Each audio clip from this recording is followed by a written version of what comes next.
طاقت کے ذریعے سے تم اللہ کے دشمن اور اپنے دشمنوں پر دہشت طاری کرو، وہ تم پر حملہ کرتے ہوئے 1000 بار سوچے، تمہاری طرف آنکھ اٹھا کر نہ دیکھے کہ بھائی اگر اس پر کچھ کیا تو اس کے پاس تو اتنی خطرناک یہ جنگی تیاریاں ہیں۔ وآخرین من دونہم، تو یہ حاصل کرنا ضروری ہے۔ اسی لیے حضرت امام ابو بکر جساس رحمۃ اللہ علیہ ہمارے اسلامی تاریخ میں ایک بڑے عالم گزرے ہیں، اور قرآن کی تفسیر، قرآن کے آیات سے انہوں نے احکام نکالے۔ انہوں نے کہا ہے، لکھا ہے کہ ہر مسلمان والد کے لیے ضروری یہ ہے کہ اپنی اولاد کو 3 چیزوں کی تعلیم دے۔ ایک تو کتاب اللہ کی تعلیم، قرآن کی تعلیم، دوسرا انہوں نے کہا تیراکی، تیرنا سکھائے، یہ بہت اہم فن ہے، اور تیسرا کا تیر اندازی۔ اعوذ باللہ من الشیطان الرجیم، بسم اللہ الرحمن الرحیم، ان شر الدواب عند اللہ الذین کفروا فهم لا یؤمنون، الذين عاهدت منهم ثم ينقضون عهدهم في كل مرة وهم لا يتقون۔ آج کے درس کا آغاز ہم اللہ کے فضل و کرم سے سورہ انفال کی آیت نمبر 55 سے کر رہے ہیں۔ اللہ تعالیٰ نے ارشاد فرمایا، بے شک اللہ کے نزدیک جانوروں میں سب سے بدترین وہ ہیں جنہوں نے کفر اختیار کیا اور وہ ایمان نہیں لانے والے۔ دواب رینگنے والی، زمین پر چلنے والی مخلوق کو کہتے ہیں۔ عام طور پر جانوروں کے لیے لفظ دابہ کا استعمال ہوتا ہے، تو کہا کہ سب سے بدترین جانور وہ ہیں جو کفر پر جمے ہوئے ہیں، ایمان کی طرف نہیں آتے، اس لیے کہ جانور بھی اللہ تعالیٰ نے جس مقصد کے لیے ان کو پیدا فرمایا ہے اس مقصد کو پورا کر رہے ہیں، اور وہ بے عقل ہونے کے باوجود اپنے مالک کو پہچانتے ہیں، اپنے اوپر احسان کرنے والے کو جانتے ہیں، اس کی اطاعت کرتے ہیں، اس کی خدمت میں لگے ہوئے ہیں، لیکن یہ انسان ہونے کے باوجود جس مقصد کے لیے اللہ تعالیٰ نے ان کو پیدا فرمایا ہے اس مقصد کو پورا نہیں کر رہے، اس لیے ان کو سب سے بدترین مخلوق یا جانور قرار دیا گیا ہے۔ کون مراد ہیں؟ اس سے مراد یہودی ہیں۔ الذین عاہدت منہم ثم ینقضون عہدہم، جن سے آپ نے معاہدہ کیا، ایگریمنٹ کیا ہے۔ اللہ کے نبی صلی اللہ علیہ وسلم جب ہجرت کر کے مدینہ تشریف لائے ہیں تو مدینہ کے باشندوں سے، چاہے وہ کسی بھی مذہب اور دھرم کا اپنانے والا تھا، معاہدہ کیا تھا، اور اس معاہدے کو باقاعدہ لکھا گیا تھا اور اس پر دستخط کروائے گئے تھے۔ اس معاہدے میں 2 باتیں، اس کے 2 جو بندو تھے وہ یہ تھے، ایک تو یہ کہ مدینے میں رہنے والے جو لوگ ہوں گے وہ آپس میں مار دھاڑ، دنگا فساد نہیں کریں گے۔ جو معاہدہ کرنے والی قوم ہے، جو اس ایگریمنٹ پہ دستخط کر رہے ہیں، ان پر آپس میں دنگا فساد کرنا حرام ہے۔ ایک بات تو یہ۔ دوسری بات یہ طے ہوئی تھی کہ یہاں پر اب مسلمان بھی رہ رہے ہیں، یہودی بھی رہ رہے ہیں، مشرک بھی رہ رہے ہیں، دوسری قومی قبیلے رہ رہے ہیں، تو اگر کوئی قوم باہر سے مسلمانوں پر حملہ کرنے آئے گی تو یہاں رہنے والی کوئی بھی قوم، کوئی بھی برادری، کوئی بھی قبیلہ و خاندان چھپ کر یا کھلے مسلمانوں کے دشمن کا ساتھ نہیں دے گا۔ مسلمانوں کا ساتھ دے یا نہ دے کوئی حرج نہیں، ہمارے ساتھ کھڑے رہو یا نہ رہو کوئی حرج نہیں ہے، لیکن ہمارے دشمنوں کے ساتھ نہیں کھڑے رہو گے، ان کا ساتھ نہیں دو گے۔ یہ معاہدہ طے ہوا تھا اور مدینے کے یہودیوں نے اس پر دستخط بھی کیے تھے۔ لیکن یہود سازشی قوم ہے، عہد شکن قوم ہے، قول و قرار زبان کا ان کے یہاں کوئی اعتبار نہیں ہے، حالانکہ اللہ نے ان پر بڑا احسان فرمایا۔ نبیوں کی اولاد تھے، وہ اپنے زمانے میں اللہ کی پسندیدہ ترین قوم تھے، حضرت موسیٰ کی امت میں ان کو بنایا، تورات جیسی عظیم الشان کتاب ان کو عطا فرمائی۔ اللہ کے نبی صلی اللہ علیہ وسلم جب مدینہ تشریف لائے تو یہودیوں کو قریب کرنے کے لیے عارضی طور پر ان کے قبلے کو بھی اپنایا۔ 16 یا 17 مہینے بیت اللہ کے بجائے بیت المقدس کی طرف حضور نے رخ کر کے نماز پڑھی ہے تاکہ یہ قریب آئیں۔ پڑھے لکھے لوگ ہیں، آسمانی کتابوں کے جانکار ہیں، یہ اگر اسلام قبول کر لیتے تو ان کے پیچھے پوری قوم آئے گی۔ اللہ کے نبی نے رشتہ بھی قائم فرمایا ان سے، دامادی رشتہ۔ دامادی رشتہ تو ایسا ہوتا ہے کہ اچھے اچھے دشمن کمزور پڑ جاتے ہیں، اب نرمی اختیار کر لیتے ہیں، لیکن یہ ماننے والے نہیں تھے، کسی بھی طریقے سے قریب نہیں آئے، سوائے چند گنے چنے لوگ جو انگلیوں پر گنے جا سکتے تھے، انہوں نے ایمان قبول کیا تھا، باقی مخالف رہے اور سازشیں بھی کرتے رہے۔ انہی کی طرف اللہ نے اشارہ کیا ہے، الذین عاہدت منہم، وہ لوگ سب سے بدترین ہیں جن سے آپ نے معاہدہ کیا ہے، ثم ینقضون عہدہم فی کل مرۃ، پھر ہر بار ہر مرتبہ وہ اپنے عہد کو توڑ دیتے ہیں، عہد شکنی کرتے ہیں، وہم لا یتقون، اور ذرا بھی ڈرتے نہیں ہیں، پاس و لحاظ نہیں کرتے، نہ اللہ کا پاس و لحاظ، نہ اپنی زبان کا پاس و لحاظ، اپنے قول و قرار کا پاس و لحاظ، کوئی اعتبار نہیں ان کے یہاں۔ چنانچہ آپ یہودیوں کی تاریخ اٹھا کر دیکھیے، مدینے میں جو قبیلے آباد تھے، بڑے مالدار لوگ تھے، بیوپاری تھے، مہاجن تھے، باغات والے تھے، اور قلعہ نما آبادیوں میں رہتے تھے، قلعے کی طرح ان کی آبادیاں بنی تھی محفوظ۔ بنو قینقاع ہے، بنو نذیر ہے، بنو قریظہ ہیں، یہ ان کے بڑے قبیلے تھے جو مدینہ کے آباد اطراف میں آباد تھے۔ تو بنو قینقاع جو قبیلہ تھا، بدر کے موقع پہ جب اللہ کے نبی صلی اللہ علیہ وسلم نکلے ہیں، پیچھے ایک مسلمان عورت دودھ بیچنے کے لیے ان کے محلے میں گئی، تو وہاں پر کسی بدطینت برے مزاج رکھنے والے ایک یہودی نے اس کے ساتھ چھیڑ خانی کر دی اور اس کے کپڑے برسر بازار لوگوں کے سامنے اتروا دی، اس کو ننگا کر دیا۔ اس پر ایک مسلمان کو غیرت آئی، حمیت آئی، اس نے اس یہودی کا کام تمام کر دیا۔ تو یہ سن کر پھر یہودی جمع ہو گئے، سارے یہودی جمع ہو گئے اور اس مسلمان کو قتل کر دیا۔ اب اللہ کے نبی تو ادھر گئے ہوئے ہیں، پیچھے یہ دنگا فساد کر دیا، مدینے میں بلوا ہو گیا اور ایک ماحول خطرناک ٹینشن والا وہ ہو گیا۔ اللہ کے نبی صلی اللہ علیہ وسلم جب واپس تشریف لائے تو آپ نے تحقیق کے لیے ان کو بلایا کہ بھائی کیا ہوا، معاہدہ طے ہوا تھا نا کہ دنگا فساد نہیں کریں گے ہم، یہ کیا ہوا؟ تو انہوں نے تاؤ میں آ کر، غصے میں آ کر، وہ جو معاہدہ امن تھا جس پر دستخط کیے تھے وہ پھینک دیا، اللہ کے نبی کو واپس کر دیے کہ کوئی معاہدہ نہیں ہے۔ تو اللہ کے نبی صلی اللہ علیہ وسلم نے پھر فوجی کارروائی کی اور ان کو جلا وطن کر دیا، وہاں سے بھگا دیا۔ تو معاہدہ کرنے کے بعد انہوں نے معاہدہ شکنی کی، بنو قینقاع۔ پھر بنو نذیر دیکھیں، بنو نذیر بھی یہودیوں کا ایک آبادی تھی، ایک قبیلہ تھا۔ اللہ کے نبی صلی اللہ علیہ وسلم کسی دیت کے سلسلے میں، دیت خون بہا، وہ آج کل چل رہا ہے نا ایک بہت کیرلا والا، یمن میں کوئی تھی، اس کو چھڑایا ہے، تو اس میں وہ انگلش لفظ کا بلڈ کچھ ایسا ہے، بلڈ یعنی خون بہا ہوتا ہے، 100 اونٹ دینے پڑتے ہیں۔ تو دیت کے سلسلے میں وہاں بات چیت کرنے گئے تھے، اور وہاں کعب بن اشرف جو سردار تھا نا، اس نے سازش کی، اپنی قوم کو ورغلایا اور کہا کہ ایک کوٹھی کے نیچے دیوار کے سائے میں ان کو بٹھاؤ، اوپر سے بڑا پتھر گرا دو، معاہدہ کی بات وہاں طے کریں گے، اوپر سے گرا دینا، ان کا کام تمام کر دیں گے۔ نعوذ باللہ، حضور علیہ السلام کا اللہ کے نبی پر تو وحی آتی تھی، اطلاع کر دی گئی، اللہ کے نبی وقت سے پہلے وہاں سے ہٹ گئے۔ اللہ کے نبی صلی اللہ علیہ وسلم نے پھر کعب بن اشرف کو اسی طرح مروایا، رات کو بھیجا اپنے صحابہ کو، اور وہ کوٹھی میں، بڑا عجیب واقعہ ایمان افروز کعب بن اشرف کے قتل کا، اس کی کوٹھی میں بنگلے میں رات کو گئے ہیں اور اندھیرے میں اس کا کام تمام کر کے واپس آئے۔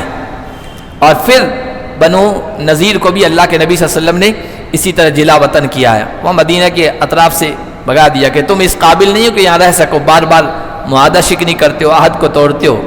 بنو قریظہ تھا، یہ ایک قبیلہ یہودیوں کا رہ گیا تھا، تو سن 5 ہجری میں جب پورا عرب مسلمانوں پر ٹوٹ پڑا تھا قریش کے ساتھ، بعض روایات میں 20,000 کا لشکر ہے، مدینے کی آبادی سے بھی کئی گنا بڑا لشکر، پورا عرب ٹوٹ پڑا تھا، اینٹ سے اینٹ بجا دی جائے، اور ان کو ابھی خاتمہ نہیں کریں گے نا پھر یہ، جیسے دشمن آج بھی کہتے ہیں نا، ارے بھائی ان کو کنٹرول کرو، آج ان کو یہ کرو، ورنہ پھر آئندہ ہمارے لیے یہ تو ہمارے مخالف بن جائیں گے، ہمارے لیے ایک ٹینشن بن جائیں گے۔ تو اس زمانے میں یہ شروع سے چلا آ رہا ہے اہل اسلام کے خلاف دشمنوں کے یہ سازشیں اور یہ سوچ، تو پورے عرب کو ورغلا کر لے کے آئے۔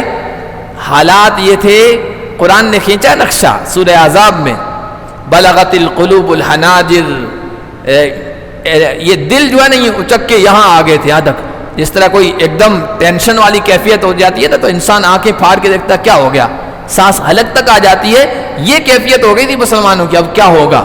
اللہ کی مدد آئی تھی۔ اس موقع پر بنو قریظہ نے اندر اندر اس متحدہ لشکر کا ساتھ دے دیا۔ اللہ کے نبی صلی اللہ علیہ وسلم کو اس کے بارے میں بھی بتایا گیا، ان کو سمجھایا اللہ کے نبی نے، ایسا مت کرو۔ کہا کون ہوتا ہے محمد، کون اس کا معاہدہ، کون سا ایگریمنٹ، ہم نہیں مانتے۔ انہوں نے یہ سوچا کہ اتنا بڑا لشکر آیا، مسلمانوں کا صفایا ہو جائے گا، اب ہمارا کون کیا بگاڑے گا، لیکن اللہ کی مدد آئی۔ چنانچہ اللہ کے نبی صلی اللہ علیہ وسلم نے وہ جو جب لشکر چلا گیا ہے مکہ والوں کا، اس کے بعد بنو قریظہ کا محاصرہ کیا، گھیراؤ کیا، اور آخر کار ان کو حضرت سعد ابن معاذ رضی اللہ تعالیٰ عنہ کو پنچ حکم ماننا پڑا کہ یہ جو فیصلہ کریں گے وہ ہمیں منظور ہے۔ حضرت سعد بن معاذ نے تورات کے مطابق، جو ان کی خود کی کتاب تھی، فیصلہ یہ کیا کہ ان کی عہد شکنی بڑی سنگین ہے، عام حالات میں یہ ہمارے مخالف ہوتے تو کوئی بات نہیں، یہ تو انہوں نے موقع کو فائدہ اٹھایا، انہوں نے یہ سوچا کہ اب ان کا خاتمہ ہو جائے گا، اس لیے ادھر چلے جائیں، اس پالے میں سنگین ہے، اس لیے یہ فیصلہ ہے جو جنگ کے قابل لوگ ہیں ان سب کو تہہ تیگ کر دیا جائے، ختم کر دیا جائے، باقی جو غلام ہیں اور بچے ہیں، نابالغ ہیں، ان کو قبضے میں لے لیا جائے، غلام بنا دیا جائے۔ غلامی کا رواج تھا اس وقت۔ آج کل لوگ دشمن بہت چیختے ہیں، یہ یہودیوں کے ساتھ کیا معاملہ کیا تھا، مار دیا گیا لوگوں کو، اور یہ کر دیا گیا، وہ کر دیا گیا۔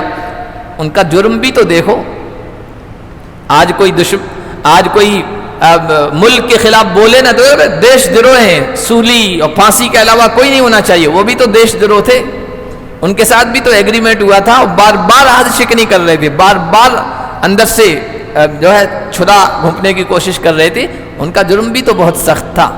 بہرحال ان کی طرف اشارہ اللہ نے کیا ہے کہ جن سے آپ نے معاہدہ کیا اور پھر وہ اپنا معاہدہ، اپنا ایگریمنٹ بار بار توڑ دیتے ہیں اور ذرا بھی پاس و لحاظ نہیں کرتے، اللہ نے فرمایا فَإِمَّا تَثْقَفَنَّهُمْ فِي الْحَرْبِ فَشَرِّدْ بِهِمْ مَنْ خَلْفَهُمْ۔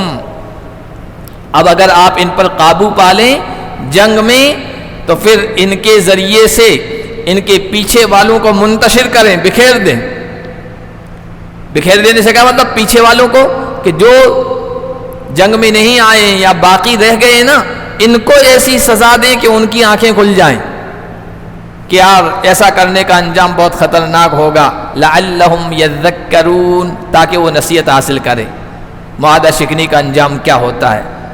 وَإِمَّا تَخَافَنَّ مِنْ قَوْمٍ خِيَانَةً فَانبِذْ إِلَيْهِمْ عَلَى سَوَاءٍ، اور اگر آپ کسی قوم سے خیانت، بدعہدی، عہد شکنی کا خوف رکھیں، اندیشہ رکھیں، تو ان کی طرف ان کا معاہدہ برابری پر پھینک دیں، لوٹا دیں۔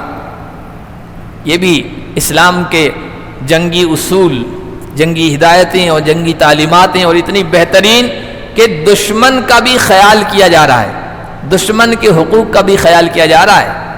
بعض مرتبہ ایسا ہوتا ہے کسی قوم سے معاہدہ ہے، ہم آپس میں لڑیں گے نہیں، یا اتنے سال تک سیز فائر ہوگی، جنگ بندی ہوگی، لڑیں گے نہیں، مقابلہ نہیں ہوگا، اور وہ اندر اندر تیاری کر رہے ہیں۔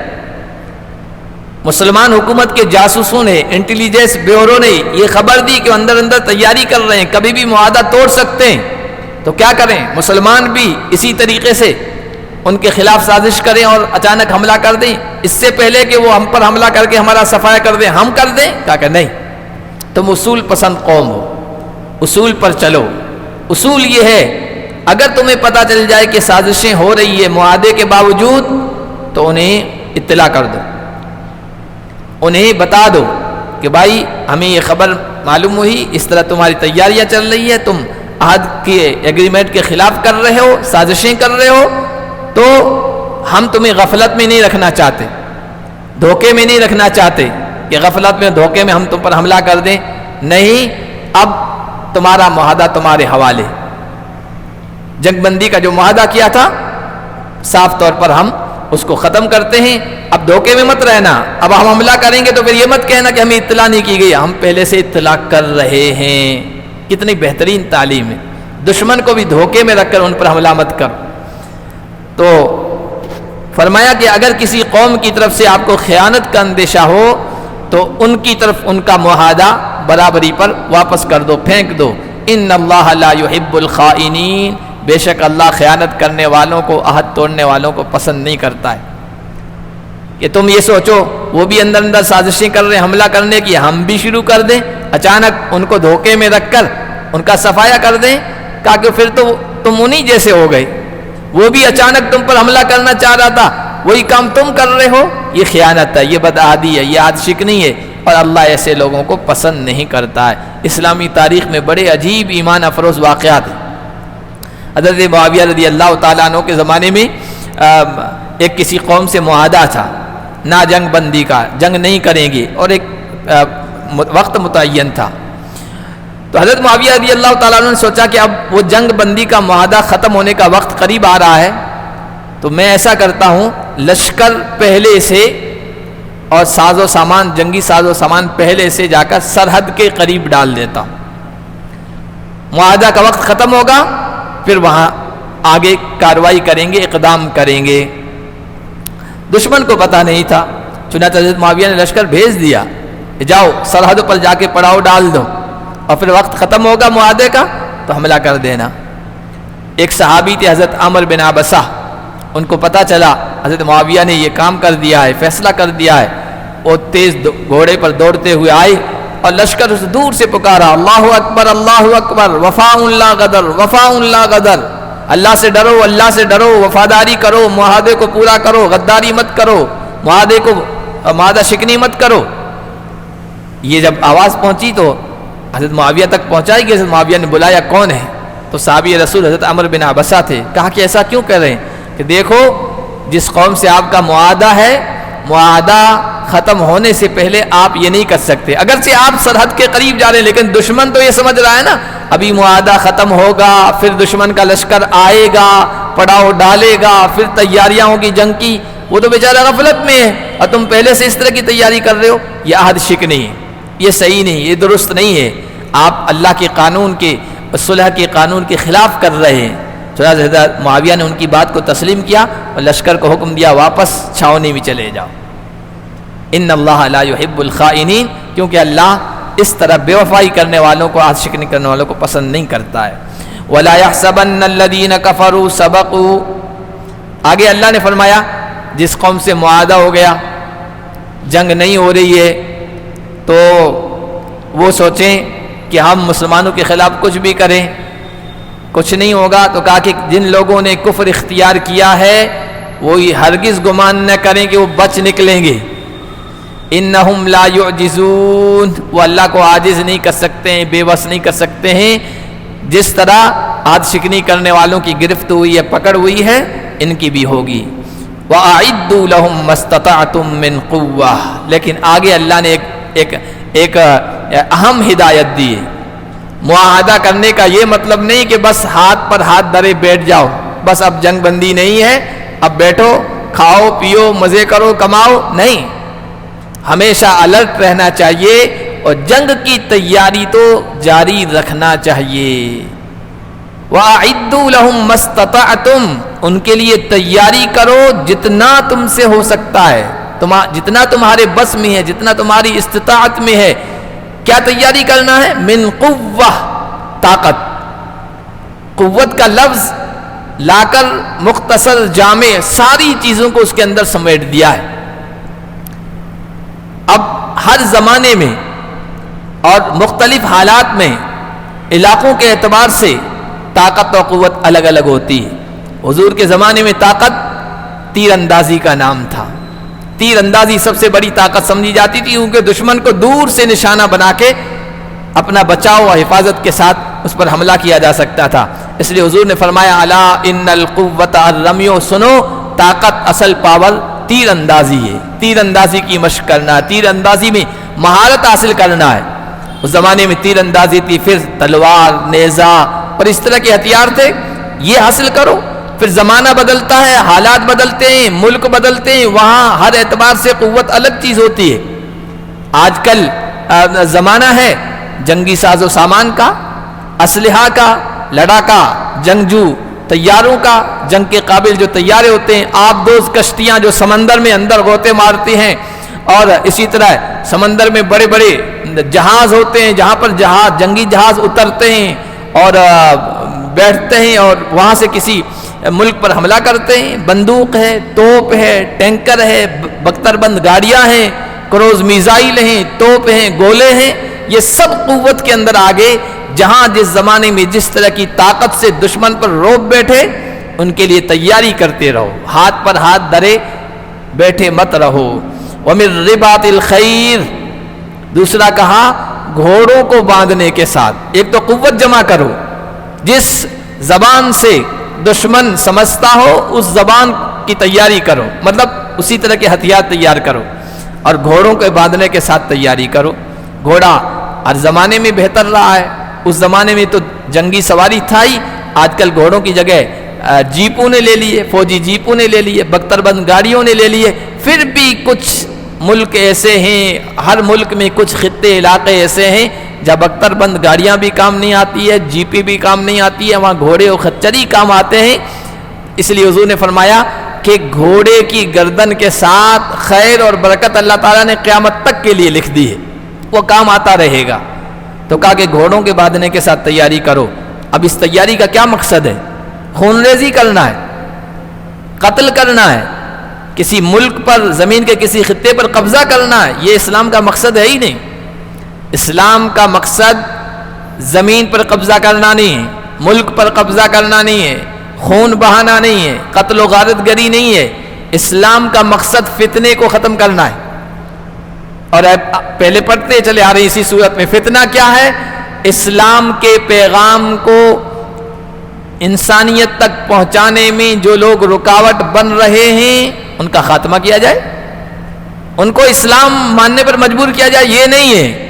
ان کو کہا جائے تم سرنڈر ہو جاؤ، تم رکاوٹ مت بنو، اللہ کی مخلوق کو اسلام میں، اللہ کے پیغام کو قبول کرنے میں رکاوٹ مت بنو، اس فتنے کو ختم کیا جائے، بس یہ ہے۔ نہ لوگوں کو اسلام میں داخل کرنا مقصد ہے زبردستی، اور نہ کسی ملک کو قبضہ کرنا مقصد ہے۔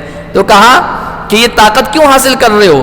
ترہبون بہ عدو اللہ وعدوکم، اس طاقت کو حاصل کر کے تم اللہ کے دشمن کو، تمہارے دشمن کو دہشت میں مبتلا کرو۔ اب دہشت میں دشمن کب مبتلا ہوگا؟ جب اس کی ٹکر کا آپ ہتھیار تیار کریں گے، اس کی ٹکر کی تیاری کریں گے نا، تبھی۔ آج کل دہشت کس سے بیٹھتی ہے؟ ایٹمی طاقت سے۔ جس ملک کے پاس ایٹمی طاقت ہے اس کی دہشت بیٹھتی ہے۔ پھر وہ اگر کنگال ملک بھی ہے، جس کے پاس کچھ بھی نہیں ہے نا، پھر بھی دشمن اس سے ڈرتا ہے، نہیں نہیں ایٹمی طاقت ہے، اب اس سے زیادہ پنگا مول نہ لیا جائے۔ ایٹمی طاقت نہیں ہے، باقی سب کچھ ہے اس کے پاس، کھانے پینے، پیٹرول، سونا چاندی، عیاشی کے سارے سامان موجود ہیں، ایٹمی طاقت نہیں ہے، کوئی ان سے نہیں ڈرتا بھائی۔ تو آج کل جو قوہ ہے وہ ایٹمی طاقت ہے، جنگی جہاز ہیں، جن کے پاس وہ ہوں گے، دہشت بیٹھے گی۔ اگرچہ ظاہری اعتبار سے دیکھیں تو وہ کمزور دکھ رہا ہے، لیکن اس نے یہ قوت، یہ طاقت، یہ پاور حاصل کر لیا ہے۔ تو کہا کہ اس طاقت کے ذریعے سے تم اللہ کے دشمن اور اپنے دشمنوں پر دہشت طاری کرو، وہ تم پر حملہ کرتے ہوئے 1000 بار سوچے، تمہاری طرف آنکھ اٹھا کر نہ دیکھے کہ بھائی اگر اس پر کچھ کیا تو اس کے پاس تو اتنی خطرناک یہ جنگی تیاریاں ہیں۔ وَآخَرِينَ مِن دُونِهِمْ، تو یہ حاصل کرنا ضروری ہے۔ اسی لیے حضرت امام ابو بکر جساس رحمۃ اللہ علیہ ہمارے اسلامی تاریخ میں ایک بڑے عالم گزرے ہیں، اور قرآن کی تفسیر، قرآن کے آیات سے انہوں نے احکام نکالے. انہوں نے کہا ہے، لکھا ہے کہ ہر مسلمان والد کے لیے ضروری یہ ہے کہ اپنی اولاد کو 3 چیزوں کی تعلیم دے. ایک تو کتاب اللہ کی تعلیم، قرآن کی تعلیم. دوسرا انہوں نے کہا تیراکی، تیرنا سکھائے، یہ بہت اہم فن ہے. اور تیسرا کہا تیر اندازی، تیر اندازی بھی سکھائے. یہ اس زمانے میں، یہ 4 صدی کے آدمی ہیں، اس زمانے میں لکھا، کیونکہ اس زمانے میں سب سے زیادہ یہی چیز کام آتی تھی. اب آج کے زمانے میں جو چیزیں ہیں اپنی اولاد کو وہ سکھانا چاہیے، قانون کے دائرے میں رہتے ہوئے. جہاں تک، چونکہ ہم بھی قانون کے معاہدے میں بندھے ہوئے ہیں، یہاں ہم اپنے ملک میں رہ رہے ہیں، ایک قانون کے تحت رہ رہے ہیں. قانون اپنی حفاظت کا، سیلف ڈیفینس کا جو طریقہ سیکھنے کے موقع دیتا ہے، اجازت دیتا ہے، اپنی اولاد کو ضرور سکھانا چاہیے. آج کل جس طرح کے حالات ہوتے ہیں، آپ دیکھتے ہیں کہ دشمنوں کے ریوڑ جھنڈ کے جھنڈ کسی نہتے مسلمان کو دیکھ کے حملہ کر دیتے ہیں. کیا ہوتے ہیں اس موقع پر؟ سیلف ڈیفینس کی چیزیں سکھا ہوا ہے، کراٹا سکھا ہوا ہے، لاٹھی مارنا چلانا سکھا ہوا ہے، تو بہت کام آتی ہے. دشمن سیکھ رہا ہے. ہمارا جو مخالف ہے، جو کسی قانون کو نہیں مانتا، وہ یہ سب سکھا رہا ہے اپنی اولاد کو، لیکن ہم لوگ غافل ہیں، جبکہ قانون ہمیں اجازت دیتا ہے. محرم میں دیکھیے آپ کتنے لاہو لعب کی باتیں کرتے ہیں، 10 دن تعزیات جس کا اسلام میں کوئی تصور نہیں، وہ بٹھاتے ہیں اور پھر بھیڑ لگی رہتی ہے. اس کے بجائے اگر اس کی جگہ یہی سکھا دیا جائے، پہلے اکھاڑے ہوتے تھے، یہی سکھایا جاتا تھا اکھاڑوں میں، لاٹھی چلانا سکھایا جا رہا ہے، کشتی سکھائی جا رہی ہے، یہ طاقت کی چیزیں تھیں، یہ ڈیفینس کی چیزیں تھیں، یہ سکھاتے. لیکن یہ نہیں ہو رہا ہے، لہو لعب کی تماشے کی سب چیزیں ہو رہی ہے. تو ابو بکر جساس کی میں بات نقل کر رہا تھا کہ یہ 3 باتیں ہر والدین اپنی اولاد کو سکھائی. طاقت کی، قوت کی، دشمن پر دہشت بیٹھے. یہ یہاں تک کہ علماء کرام نے یہ بھی لکھا ہے، میں نے پڑھا حضور علیہ الصلوۃ والسلام کا فرمان انہوں نے نقل کیا، میں نے تحقیق نہیں کی، تو اس میں یہ آیا کہ اگر کسی جگہ آپ کے پاس کچھ بھی نہیں ہے دشمن کو زیر کرنے کے لیے، دشمن پر رعب ڈالنے کے لیے، تو اپنے ناخن بڑھا لو. یہ ناخن بڑھانا بھی بعض مرتبہ ہتھیار کا کام دیتا ہے، اور اس کے ذریعے سے بھی آپ دشمن کو زیر کر سکتے ہو اور پسپا کر سکتے ہو. یہاں تک علماء کرام نے لکھا ہے. بہرحال اللہ نے فرمایا تم ان طاقت کے ذریعے سے اللہ اور تمہارے دشمنوں پر رعب طاری کرو. وآخرین من دونہم، کچھ اور دشمن ہیں ان کے پیچھے، لا تعلمونہم، جن کو تم نہیں جانتے ہو، اللہ یعلمہم، اللہ جانتا ہے، وہ تمہارے خلاف سازشیں کر رہے ہیں، وہ بھی موقع ڈھونڈ رہے ہیں. کون تھے؟ دہشت تو بدر والے میں مکہ والوں پر طاری ہوئی ہے، یہاں پر یہودیوں پر طاری ہوئی ہے، عرب کے قبائلوں پر طاری ہوئی. یہ دہشت کچھ اور لوگ تھے. کون مراد ہے؟ یہ روم والے، ایران والے. ایران اس وقت فتح نہیں ہوا تھا حضور کے زمانے میں. رومی، یہ شام وغیرہ رومی طاقت کے زیر نگیں تھا. ایران والے تھے، یہ بھی دیکھ رہے تھے کہ مسلمان ابھرتی ہوئی طاقت ہیں، ان کے خلاف کارروائی کی جائے. تو کہا کہ ان پر دہشت طاری ہوئی ہے تمہاری جنگی تیاری کی وجہ سے، جوش جہاد کی وجہ سے، جذبہ جنگ کی وجہ سے دوسرے دشمنوں پر بھی طاری ہوگی. اللہ ان دشمنوں کو جانتا ہے، تم ابھی نہیں جانتے ہو. اب مسئلہ یہ ہے، جنگی ساز و سامان کوئی کھیل تو نہیں ہے. جنگی ساز و سامان تیار کرنے میں، جمع کرنے میں پیسوں کی ضرورت پڑتی ہے. سب سے زیادہ بجٹ دنیا میں ملکوں کا جو ہے وہ فوجیوں کا ہے، جنگ کا ہے، سرحدوں پر خرچ ہو رہا ہے. ایک گولہ ہزاروں میں، 50,000، 1 لاکھ، 1.5 لاکھ میں تیار ہو رہا ہے. توپ اور ٹینک دیکھو کروڑوں میں جاتے ہیں. جنگی جہاز تو آپ دیکھو ہر ایک ملک کے بس کی بات نہیں ہے خریدنا ان کو، تو پیسوں کی ضرورت پڑتی ہے. تو کہا کہ وما تنفقوا من شیء فی سبیل اللہ یوفی الیکم وانتم لا تظلمون. اللہ کی راہ میں خرچ کرو، جو کچھ تم اللہ کی راہ میں خرچ کرو گے پورا تمہاری طرف واپس کیا جائے گا، اور تم پر ظلم نہیں کیا جائے گا، ذرہ برابر کمی نہیں کی جائے گی. جہادی ساز و سامان کے لیے اپنا مال خرچ کرو، اپنی دولت خرچ کرو. حدیث میں تو آیا ہے کہ اللہ کے راستے میں جہاں خرچ کرنا آیا نا، تو سب سے پہلا اس کا جو شعبہ ہے وہ جہاد فی سبیل اللہ ہے. عبادت ہے، عبادت. یہ خرچ کرنا عبادت ہے. جس طرح نماز عبادت ہے، یہاں خرچ کرنا بھی عبادت ہے. عام جگہ پر آپ خرچ کریں گے نا، تو اس کا ثواب کتنا آیا؟ عام خیرات صدقہ کا ثواب